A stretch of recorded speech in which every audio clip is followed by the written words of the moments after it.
nuwe gesig of twee hierso vanmôre. Voordat ons begin, ek wil net vir pastoor Pieter vra, of hy vir ons sal open met gebed vir ons asseblief. Okay. Maar Vader, ons dank U so vir hierdie pragtige dag en alles wat U geskaap het daar buite. En ons dink daaraan en ons dink aan U handewerk. Ons dank U vir U liefde. Ons dank U vir U seëninge. Ons dank U vir U liefde en alles wat U in ons lewe vir ons doen. Vader, ons vra nou dat die Heilige Gees ons harte en ons verstand sal binnegaan en ons liggame sal vul, sodat ons die woord wat U vir ons gee vandag sal kan inneem, Vader, en ons sal dit kan verwerk en ons sal daai woord gebruik en daarop voortbou, want net U kan ons help en net die Gees kan ons lei. Vra ook vir die Heilige Gees om almal hierso net te omvou, te beskerm en net te koester en te bewaar. Ons dank U, Vader, ook dan vir Jan, pastoor Jan, wat vir ons die spreekbuis gaan wees, dat die Heilige Gees hom ook sal invloed, Vader, en dat wat van hom afkom, U woord is, wat U wil deel. En ons dank U daarvoor. Vader, hierdie dag verder, wil ons net wy aan U, dit is U dag, dit is die 7de dag, dit is die rustdag wat gewy word aan U. Ons dank U daarvoor en ons bid dit in die naam van Jesus Christus. Amen. Amen. Baie dankie, pastoor Kraus. Het voordat ek begin, so afkondigingkie of 2, Tannie Anna Cox is sy verjaarsdag, 'n volle, ek gaan nie haar ouderdom weggee, volle 19 jaar oud vandag. Tina is sy hierso. Sy het weer geloof, sy verjaar vandag. En dan Tannie Stem het verjaar ook in die week, of het verjaar. Sy is ongelukkig in die hospitaal. So ons gebede gaan by haar wees. En vir die wat verjaar hierdie week en vandag, baie geluk, mag julle geseënd wees. Mag julle so baie seëninge kry, dat julle dit moet uitdeel. Baie geluk. En dan ook oom Henning Visser, is ek reg? Henning Visser is nie hier by ons.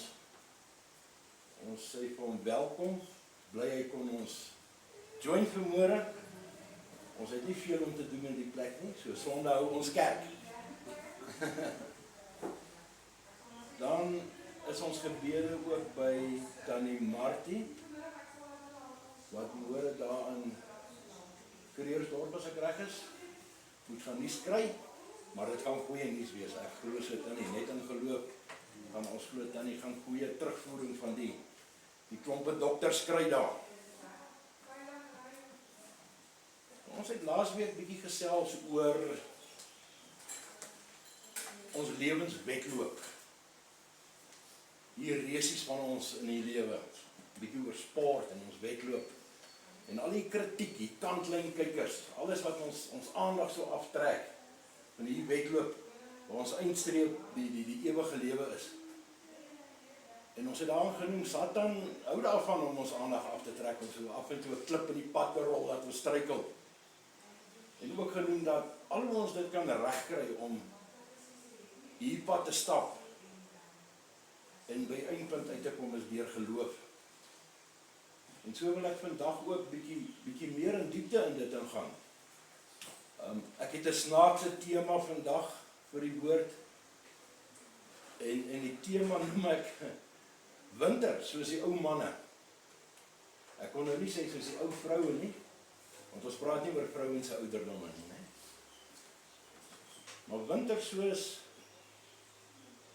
die ou manne. Nou, almal van ons weet, as ons nog klein is, waar leer ons dinge?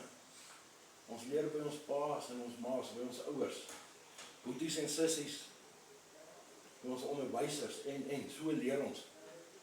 Ek sien gister reeds, die jongelinge aan ons familie, die kleindogters, hy is net so oor 'n jaar oud, eers hy nou al my verskriklik. As ek hoes, dan hoes hy ook. En nou hou ek haar dop, en krap ek my oor, dan krap sy, probeer sy haar oor op krap. Of ek trek vir haar gesigte, en dan probeer sy terug. So sy leer by ander, sy leer by die ou manne. Nou nie dat ek oud is nie, ek is nog 'n jongeling, maar by die ouer mense, né? En so leer ons by die ou manne. Almal van ons wat 'n werk gehad het ooit weet. Jy kan studeer op college en 'n ambagsman doen sy N1 en N2 en al die kursusse en hy leer, hy doen praktiese werke of jy gaan universiteit toe om 'n werk te leer, maak nie saak wat se werk nie. Kom jy eendag in daardie werk, dan ken ons nie regtig die werk nie. Ons het die kennis om dit te doen. Maar ons het nog nie die werk gedoen nie. Ons het nie uit praktiese ondervinding nie. So, wat doen ons? Ons leer by die ou manne of by ou vroue wat daar is, né? Leer ons die werk. Oom Doep sal weet. Oom het dink 40 jaar, ander dag vir my vertel, daar by Telkom gewerk. Toe hy nou nog so chokkertjie soos ek was, daai tyd, 1840, né? Toe het hy daar begin werk en hulle het hom ook 'n werk gegee en hy het geweet wat om te doen. Maar hy het raad gaan vra by die ou manne. Soos hulle sê in Engels, the tricks of the trade het ons by die ou manne geleer. En hoekom doen ons dit? Want die ouer mense het die kennis, hulle het die wysheid. So ons leer die dinge by hulle. So ek sê, die tricks of the trade, al ken ons die werk, maar die fynere punte kan ons net leer by ons elders, as ek het so kan noem, die Engelse woord. Maar ja, ek gaan nou uitkom hoe ek daarby kom by die ou manne se winter. Soos ons op die lewenspad van ons loop, het ons ook seisoene. Daar is ook somers en lente en herfs, winter. Soos ons seisoen nou draai na winter toe. Dis so asof dit winter raak dan. Mense raak stiller. Jy wil later slaap. Jy is nie meer lus om alles te doen nie. Dis koud. Partymal wil jy nie uit die bed uit opstaan nie. Dis so half asof mense begin half depressief en stil raak in die wintertyd. Want winter is lekker, maar daar is ook tog daar wat nie lekker is nie, want ons kry koud, ons wil nie koud kry nie. Baie jare terug het mense nie eers horlosies gehad nie. So dag en nag was van die natuur. As die son opkom, is dit ons dag. Die sonondergang is donker, is dit ons slaapenstyd. Maar nou het ons elektrisiteit en ligte, so ons kan enige tyd van die dag of nag lig maak of gordyne toetrek en bietjie donker maak. Ons kan ons vertrekke warm maak as dit koud is. Ons kan dit koel maak as dit warm is. So ons is so half in beheer van ons seisoene wat ons beleef. Maar as pastoor Pieter gebid het, dankie dat die Here ons heelal so mooi onderhou in ons skepping. So onderhou het nog, ons het nog ons dag, ons het nog ons nag, tye is dieselfde, niks het verander nie. Ons mense het net verander. Maar ja, soos ons winter en somer het, somer is lekker, lente sien 'n mens, mense raak weer gelukkig, is asof mense meer smile, meer lag, meer vrolik is en opgewek. Want is lente, daar's bloeisels en vrugtebome kry bloeisels en jy hoor meer die voeltjies, dit raak vroeër lig, dis sommer lekker weer. Maar winter kom weer. Vrugtebome gaan dood in die winter, dis vaal, dis koud, partykeer nat. Dis nie lekker nie, dit lyk grys. Maar tog het daai vrugtebome moet 'n winter hê, hy moet rus. My vrugteboom moet rus, laat hy weer goeie vrug kan dra in die somer. So ook gee God ons, partymal noem dit 'n toets, kry ons ook winters in ons lewe. Noem dit 'n berg, 'n toets, maar ons kry ons winters. En as ons in 'n winterseisoen kry, partymal weet ons nie wat se kant toe nie. Weet nie wat om te maak nie. Dinge is nie lekker nie. Dis asof jou hele wêreld ineenstort, jy weet nie wat se kant toe nie. Men as 'n mens skielik iemand aan die dood afstaan, dan gaan jy in 'n winterseisoen in. Dis so asof dit die einde van die wêreld is, jy weet nie wat om te doen nie. 'n Siekte. Dit gaan nie goed by jou werk of met jou besigheid of finansies nie. Jy's in 'n winter. En soveel keer probeer ons self uit die winter uitkom, dat as jy jou oë uitvee, sit jy 2 jaar of 10 jaar of 20 jaar selfs in hierdie winter of in hierdie woestyn. Jy kom nie verby die berg nie in jou lewe nie. Kom ons kyk wat sê die woord vir ons oor geloof. En as ek kyk aan Hebreërs 11 vers 1. Ek kan amper sê dis die definisie van geloof. Daar staan die geloof dan is 'n vaste vertroue op die dinge wat ons hoop, 'n bewys van die dinge wat ons nie sien nie. Want daardeur het die mense van die ou tyd getuienis ontvang. Die geloof dan is 'n vaste vertroue op die dinge wat ons hoop, 'n bewys van die dinge wat ons nie sien nie. Dit maak nie altyd so baie goed sin nie. Maar as ons kyk na die wind, almal glo aan die wind. Adel kan partymal ongelukkig met my raak as hy sê, "Jo, kyk hoe waai die wind." Dan sê ek, "Nee, jy jok vir my, jy kan nie die wind sien nie." "Ja, kyk hoe waai die wind." Ek nie, is die blare en die bome wat beweeg. Jy kan nie die wind sien nie. Maar tog glo jy daar's 'n wind. Selfs met die Heilige Gees. Ons glo aan die Heilige Gees, ons kan hom nie sien nie. Maar ons glo daar's 'n Heilige Gees. So ons geloof is wat ons hoop en wat ons glo in die toekoms. Iets wat nog nie gebeur het nie. So is die ewige lewe, dit het nog nie met ons gebeur nie. Maar ons glo en hoop ons gaan daar uitkom. Eendag. Ons moet net vertrou in geloof. En tog sê Petrus vir ons, Petrus waarsku ons daar in 1 Petrus 5 vers 8.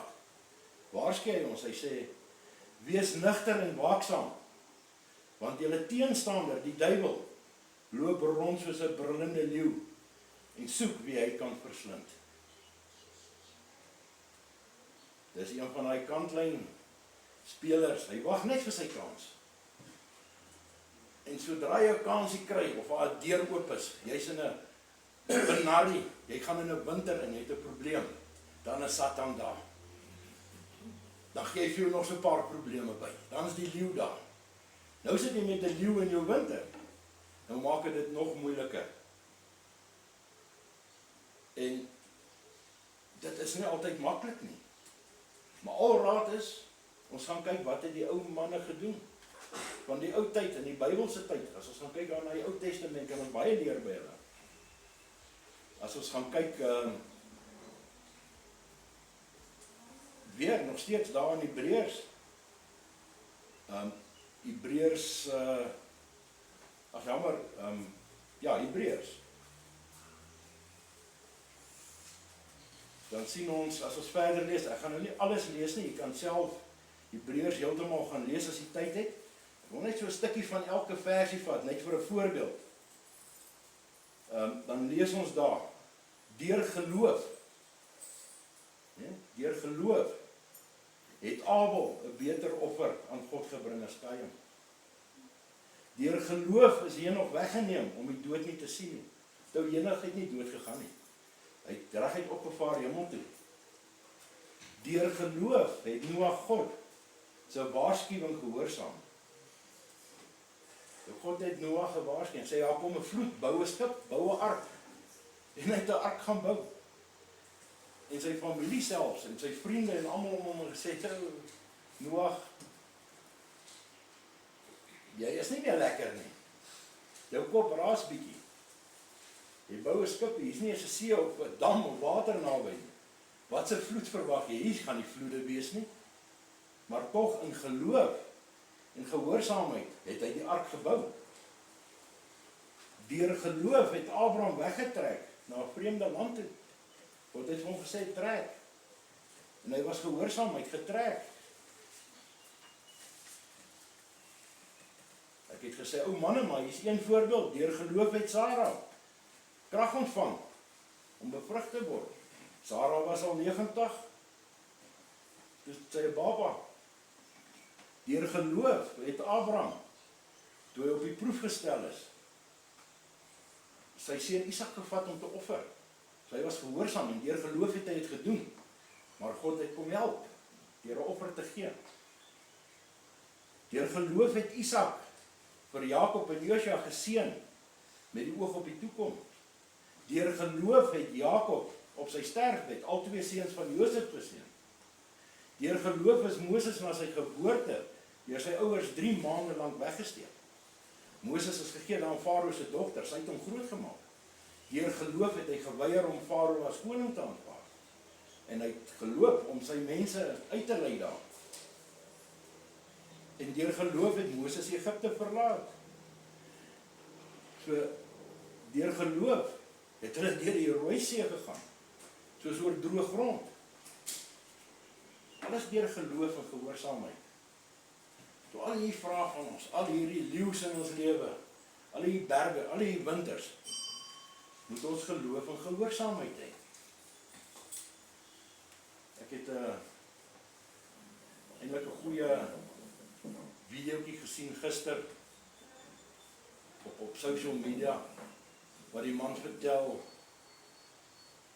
Jannie se pa vertel om die naweek van die Rooi See en die Israeliete en die Filistyne. En die maandag kom hy by skool, hy's opgewonde, hy gaan vertel sy juffrou, ek het iets om te vertel. Yes, en die juffrou is ook nie een wat jy's glo nie. Nou Jannie is baie lastig altyd by skool en sy het baie werk, sy het nie lus vir sy geselsies nie.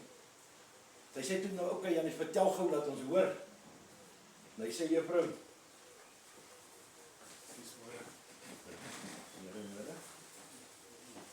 jy sal nie glo nie, wat 'n storie het ek gehoor nie. Die mense het deur die Rooi See getrek. En hy was droog soos op droë grond. Dis 'n groot wonderwerk. En die juffrou is toe nou al moeg vir Jannie se praatjies elke maandag oor sonnaarskool en goed. Sy sê vir man, gaan sit en doen jou werk. Navorsers en wetenskaplikes het daai tyd gesê, daai tyd van die jaar, daar is die Rooi See het net so 'n bietjie water in. So, dis jou moontlik, dit was nie so groot wonderwerk nie. Hulle kon deurstap sonder om na te loop. En Jannie gaan sit toe nou en hy dink so rukkie. En hy kom terug, hy sê, juffrou, weet jy wat so groot wonderwerk was het? Om al daai mense te versuip in daai bietjie water. So ja, hy het geloof. Daar's hordes voorbeelde. Deur geloof, Daniël in die leeukuil. Deur geloof het Dawid vir Goliat verslaan. Dawid het maar 'n koning geword. Omrede sy gehoorsaamheid. Die Here het hom geseën. Deur geloof het Petrus op die water geloop. Toe hulle was op die skei, Jesus het gaan rus daar by die berg. En dit is net na die verhaal van die visse en brood vir die 5000 mense. Jesus gaan rus daar by 'n berg. En later in die aand toe, of vroegoggend, toe sien hulle hier kom Jesus aan op die water, en hulle het geskrik, hulle het gedink is 'n spook. Toe kom Jesus op die water aangestap, want daar was golwe en storm in hulle lewe. En hulle was bang. En Petrus sê vir Jesus, as dit U is, laat ek ook op die water loop. En hy sê, kom na my toe. En Petrus klim van die skei af en hy stap op die water. En toe hy sien hierdie groot golwe en hy besef hy loop op die water, toe verloor hy so 'n bietjie van daai geloof. Toe sink hy. Toe hou Jesus sy hand uit en hy vat vir Petrus en hy sê vir Petrus, jy het klein geloof. Jou geloof is klein. So deur geloof is al hierdie dinge gedoen. Net soos in die winters wat ons het, ons kan dit net deur geloof deur die winters kom. Nie anders nie. Ek glo elkeen van ons hier is al deur 'n paar winters. Ek weet hierso op aarde hier in die wêreld begin ons winter nou. Ek is hier jaar al deur 'n paar winters. En as jy in daai winter kom, dis asof jy in 'n muur vasloop. Jy weet nie wat se kant toe nie. Waar vra jy hulp? Hoe maak jy? Daar's nie uitkoms nie. Jy sien nie hoe jy aan die ander kant van uitkom nie. Daar is nie lig aan die ander kant van die tonnel nie. Jy's bekommerd. Alles is nie lekker nie. Jy's nie meer lus vir die lewe nie. Dis asof alles ineenstort. Maar dit is die tyd dat ons soos die vrugtebome in ons winter stil raak. Nie doodgaan nie. Rus. Dis die tyd wat ons op ons knieë moet gaan en vir God gaan vra. Help. Lê jou saak voor sy voete. Sê Here, dit is wat fout is. Dis hoe ek voel, dis my probleem. Hy gaan dit nie vir jou regmaak nie. Jy gaan nie môre uit jou probleem uit wees nie, nee. Alles word nie net vir ons gegee nie, dit kos harde werk van ons kant af. Maar ons kan vra wat ook al die probleem is. Here, gee my raad, dat die Heilige Gees my lei. Gee my raad, wat moet ek doen? Gee my die wysheid of kennis, hoe gaan ek uit die ding uitkom? Stuur iemand vir my om my te help. Partymal is daar 'n derde party nodig. Ek sien dit soveel in verhoudings. Man en vrou wil skei. Tot 'n mens 'n derde party, een van die familie of vriende inroep. Dis nie per toeval nie. Dis so beplan, dis soos die Here hulle paadjie lei. Maar ons moet onthou, na elke winter, 'n boer sê eendag vir my, hoe kan ons sê dankie vir die oes? Dit was swaar jaar, dis 'n paar jaar terug. Was droog. Ek het nie 50% van my oes hierdie jaar nie. Ek kan nie weer saad koop vir volgende jaar nie. Ek het diesel, ek het lone en salarisse, ons moet ook eet. Ek het dinge wat ons moet betaal, ek moet parte koop. Ons moet voorberei vir die volgende oes. Kunsmis, gifstowwe en. Hoe kan ons sê dankie? Ons het nie eens die helfte gekry as ander jare nie. Vra raad vir die ou manne, hier is dit in Hebreërs. Deur geloof sal jy deurkom. Daar is altyd 'n manier. En snaaks genoeg, as ons deur so 'n winter is, en jy kyk terug, dit was nie eintlik 'n groot probleem nie. Hoe het ek daardeur gekom? En as jy weer gaan bedink, dan dink jy, ek kan nie glo ek is deur dit nie. Maar dit maak 'n mens wyser en sterker. Goeie Engelse spreekwoord wat sê, if it doesn't kill you, it makes you stronger. So as dit jou nie doodmaak nie, maak dit jou sterker. So ons moet positief oor ons winters wees, ons swaar tye, want ons het iets daai geleer. Nou kan ek my kinders en kleinkinders leer, pas op, moenie hierdie besluit maak nie. Want as jy hierdie besluit maak, gaan jy in 'n winter kry. Ek het wysheid gekry uit my fout uit. Party winters is deur 'n mens se eie besluite wat jy in 'n winter beland. En dan sien jy die storms. Jy sien nie weer opsteek, jy sien nie donder weer. Jy weet daar kom 'n storm, maar jy het dit self veroorsaak. Die antwoord is weer, draai terug, gaan na die Here toe, vra vir raad, lê dit voor sy voete. Sê hom wat dit aan jou doen. Sê hom hoe jy voel. Sê hom wat jou bekommernisse. En hy sal jou daardeur kry. Dit is so maklik vir ons. En ek wil niemand beledig nie. Ek dink dit het al met ons almal gebeur. As dit baie goed gaan met ons, vergeet ons soms bietjie om Bybel te lees. En ons vergeet bietjie van die Here. Want dit gaan goed, dit gaan lekker. Gaan goed met die besigheid. Ja, koskaste is vol. Almal is gesond, kinders in die skool, almal het klere. Ja, kan nie, ek moet net keer of dit gaan beter. Maar vergeet ons bietjie. En dan soms sit die Here ons in 'n winter as prins, om bietjie terug te kom. Om te besef, wie is ons verskaffer? Wie verskaf aan ons? Onder wie se genade is ons? Dat ons bietjie daai geloof terugkry. Want dit is so maklik, as ons in die moeilikheid is, dan stop ons die Bybel af, en ons bid weer, en ons gaan weer kerk toe. 'n maat van my het eendag vir my gesê, ja, hy noem dit 'n spaarwiel Christen. Net in 'n noodgeval, dan bid jy gou-gou. Nee, dit kan nie so werk nie. Selfskuldig aan. As dit lekker gaan en goed gaan en jy geen probleme nie en die dinge loop mooi, dan vergeet 'n mens.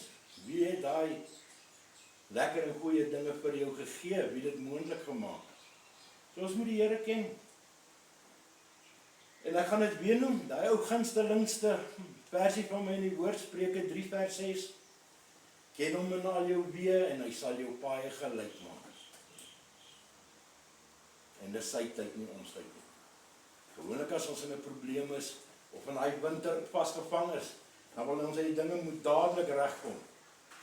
Wat partymal 'n week, 'n maand, maar deur geloof en gehoorsaamheid kan ons deur enige winter, al sneeu het en wat 'n storm, ons kan daardeur. Maar dan moet ons ook agterna getuig aan die ander mense van ons winter en hoe het die Here ons deur dit gehelp. En ons gaan geseënd wees daarvoor. En tog sê die woord vir ons daar in 2 Timoteus 1 vers 7 as ek reg is. Ja, 2 Timoteus 1 vers 7. Want God het ons nie 'n gees van vreesagtigheid gegee nie, maar die krag en die liefde en selfbeheersing. So God gee ons daar 'n belofte van gemoedsrus. Hy sê hy gee vir ons die krag, die liefde en selfbeheersing. Nie vrees nie. En ook daar Matteus 11 sê hy vir ons, kom na my toe, almal wat vermoeid en belas is, en ek sal julle rus gee. Kom na my toe, almal. Nie Piet, Koos, Sannie, Sis en San nie. Almal, beteken enige een, almal wat vermoeid en belas is. En ek sal julle rus gee. Nie miskien, of doen eers dit, en dalk ander dag nie. Ek sal julle rus gee. Daar is 'n belofte. Daar is nie veel beloftes wat die Here wil hê ons moet nakom. Daar in onder korreksie, ek dink Matteus 28 vers 19 staan daar geskrewe. Dit was net so na die opstanding van Jesus, daarna die Paastyd, na die opstanding, sy laaste tye hier op aarde. Jesus verskyn daar aan sy disippels by die berg. Party het toe nou geglo, dis die waarheid, ander het nog bietjie getwyfel. En daar het hy vir hulle 'n instruksie gegee, en daai instruksie geld nog steeds vir ons vandag. Hy het vir hulle gesê, gaan na al die nasies en maak hulle disippels. Doop hulle in die naam van die Vader, die Seun en die Heilige Gees. En leer hulle wat ek julle geleer het. So is 3 instruksies wat hy gegee het daar vir ons. Gaan uit na al die nasies. Nie die Suid-Afrikaners, die Japaneese en Australianers en die Britte nie. Al die nasies. Doop hulle in die naam van die Vader, Seun en Heilige Gees. En leer hulle van my woord. En so kan ek myself as 'n voorbeeld gebruik. Ek is nou al meer as 20 jaar in opleiding betrokke by myne. Ek kan nie meer tel hoeveel myne nie, ek het al die hele land vol getoer. Maar ek kan nie mense iets oplei en leer, as ek dit nie self weet nie. So ek moet dit eers leer en die kwalifikasie kry, dan kan ek daai persoon dit leer. Ek kan nie iemand leer koek bak en ek kan nie self koek bak nie. Want ek gaan verkeerde bestanddele gebruik. Of ek gaan die persoon verkeerd leer. En so moet ons die woord ken. So moet ons die woord ken. Ons kan nie ander mense leer of raad gee as ons self nie weet nie. Ek sê nie, en ek glo daar is nie een mens wat die hele woord uit sy kop uit ken. Ek moet ook maar altyd rondsoek. Maar ons moet soveel kennis moontlik kry. Ons het ander dag daaroor gepraat van soveel persent van ons tyd. Spandeer ons 10% van ons tyd aan die Here se werk, of aan gebed, of aan die woord. So ja, volgende keer as jy in 'n winter gaan, of in 'n winter kom, raak stil, Kom voor God, raak stil, dink en vra raad, praat met hom. En hy sal die weg wys. Een of ander manier is hy iets of iemand en 'n mens kom tog altyd uit dit uit. En agterna is net so verbaas, weet jy nie hoe jy dit gedoen het. Ek gaan bietjie iets anders doen vandag. Ek gaan nie afsluit met gebed vir ons nie. Ek wil 'n gebed lees. En ek ken hom nie woord vir woord nie, so ek kan nie my oë sluit en vir ons die gebed bid nie, is bietjie lank. Maar dis 'n gebed wat koning Dawid geskryf het aan die Hebreërs. Want hy was koning, het jy baie verantwoordelikhede. Jy het baie vyande. Ons moet onthou hoe koning se leefwyse uit. Hy het sy koninkryk, sy kasteel en sy stad, sy grond en sy mense. So hy moes hulle beskerm. Hy het hulle belastings ingesamel. En hy moes sorg almal bly gesond en hy moes sy weermag in stand hou en sorg die manne is fiks en die perde is gesond en almal het kos en hy moes hulle beskerm. Die meeste van hulle het maar 'n groot muur om hulle stad gebou of om hulle koninkrykie en hulle grond te bewaar. En iemand anders het nie sommer op daai grond gekom nie.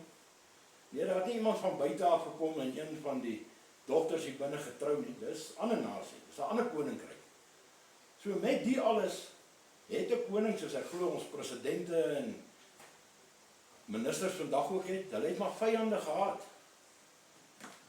En hy was so in 'n penarie gewees. Hy het so baie vyande gehad dat dit 'n winter vir hom geword het. Dit was vir koning Dawid 'n winter. Hy het so baie vyande gehad.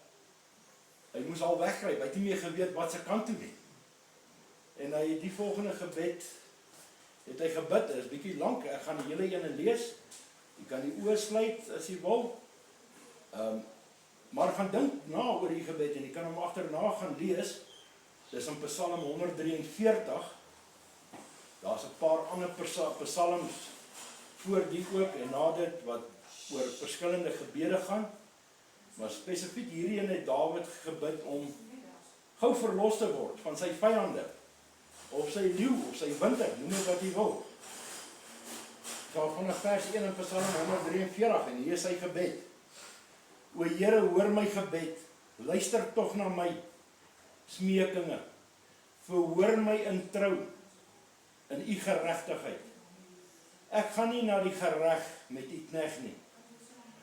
Want iemand wat leef is voor u aangesig regverdig nie. Want die vyand vervolg my siel. Hy vertrap my lewe teen die grond. Hy laat my woon in duisternisse, soos hulle wat lankal dood is. En my gees versmag in my. My hart verstyf in my binneste. Ek dink aan die dae uit die voortyd. Ek pyns oor al die dade. Ek dink na oor al die dade. Ek brei my hande tot u uit. My siel dors na u, soos 'n uitgedorde landsella. Verhoor my tog gou, Here, my gees beswyk.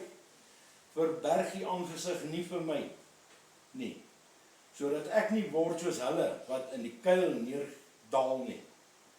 Laat my u goedertierendheid in die môre hoor, want op u vertrou ek. Maak my bekend die pad wat ek moet gaan, want ek hef my siel op tot u toe. Red my van my vyande, Here. By u skuil ek. Leer my om u welbehae te doen, want u is my God. Laat die goeie gees my lei in die gelyke land.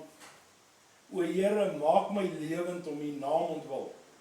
Lei my siel uit die benoudheid, in die geregtigheid, in u geregtigheid, en vernietig my vyande in u goedertierendheid. En bring hulle almal om, wat my as vyand behandel, want ek is u knegg. Amen.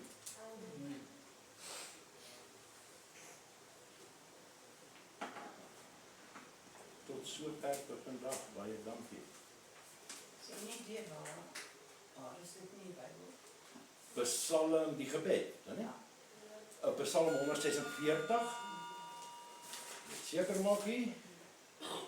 Psalm 143. Maar so voorom, daar is 'n paar ander gebede ook. Net vir interessantheid, ek het 'n bietjie gaan navorsing doen, hierso by vers 6, skryf hy, ek brei my hande tot U uit, my siel dors na U, soos 'n uitgedorte land, Sela. Nou daar's nie heeltemal sekerheid wat Sela beteken nie. Ek het gaan kyk na Hebreëus, Latyns, Grieks en van die Christelike boeke. Sela was gebruik wanneer daar gesing was. As daar op 'n musiekstuk staan Sela, beteken dit pause of wag bietjie. Rus bietjie voor jy aangaan. In die Bybelse geval as daar staan Sela en daar's vreeslik baie plekke, ek het bietjie gaan kyk om meer die woord te verstaan. Ek dink daar's in die 70 keer in die woord word Sela genoem. So Sela kan party mense glo dit beteken amen of halleluja. Maar in musiek is dit 'n rus, 'n pause. So jy sing jou reeltjie klaar, dan sit 'n pause voordat jy met die volgende, wat noem ons dit? Nie koortjie nie, die volgende vers aangaan. Maar Sela kan ook in gedigte gebruik word. So as ons kyk nou, psalms is alles, dis die gedigte in die briewe van psalms. So hulle het baie keer hier psalms as gedigte voorgelê of dit gesing. So volgens my wat ek kan agterkom van die navorsing is, die woord Sela het hulle gesing en dan daai spasie of pause gegee tussen die twee verse. Dit is wat ek kan agterkom van Sela. Volgende week, die week daarna, die 9de is Hemelvaart. Dis op 'n donderdag. So ons gaan volgende week bietjie kyk na die Hemelvaart. Die laaste paar dae van Jesus op aarde, wat het gebeur, waar het hy gegaan en gedoen? Bietjie daaroor gesels. En dan is dit ons nagmaal Sondag ook, volgende Sondag. En die week daarna is die 12de, is Moedersdag. So ek wil graag hê, al die moeders moet hier wees daai dag asseblief. En dan dink ek gaan ons bietjie spesiaal reël. 'n melktert of ietsiekie. Dat ons na die tyd lekker kan saam met syne en 'n koffie en tee drink en 'n melktertjie. Vir Moedersdag die 12de. So u wat dogters het, kleindogters, wat moeders is, nooi hulle uit, dat hulle ons kom join. Hulle is welkom. Sê, tot daar. Dit is reg, dankie. Dankie.